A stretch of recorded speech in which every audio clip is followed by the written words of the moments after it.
अरे कसा आहेस तू? बरा आहेस का? काही अडचण आहे का? मला येऊन भेट. पवार साहेब, अरे थांब रे बाबा, दादा पादा थांब. त्याच्यामध्ये अगबत नाही, आता मी विचारतो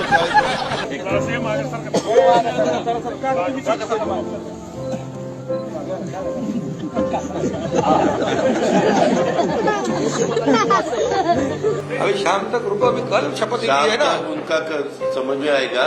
मैं तो लेने वाला हूं.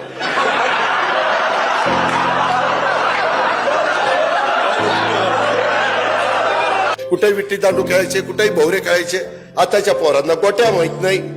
गोट्या माहिती असतील, दुसऱ्या असतील माहिती, परंतु खेळायचं गोट्या माहिती. दिवसा ज्यांच्या बरोबर असाल, रात्री पण त्यांच्याच बरोबर.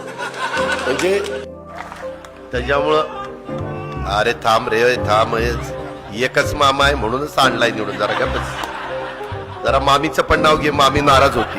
इतके चांगले व्यक्तिमत्व आहेत, मग त्यांना कधी राष्ट्रवादीत बोलावं असं नाही वाटलं तुम्हाला? नाही वाटलं, कारण ते राष्ट्रवादीत आल्यानंतर माझंच महत्व कमी झालं असतं ना. त्यांना राष्ट्रवादीत होते कसं आणायचं? अरे आम्ही काय तिथं गोट्या खेळायला आलो? मला याच्यावर कमेंट पाहिजे तुमची. गेल्या वेळेस पण आम्ही तिघं होतो.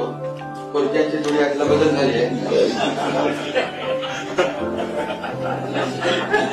मनात तर काही जात नाही ते. कसं काय वाटतंय? गारगार वाटतंय. आता कसं वाटतंय?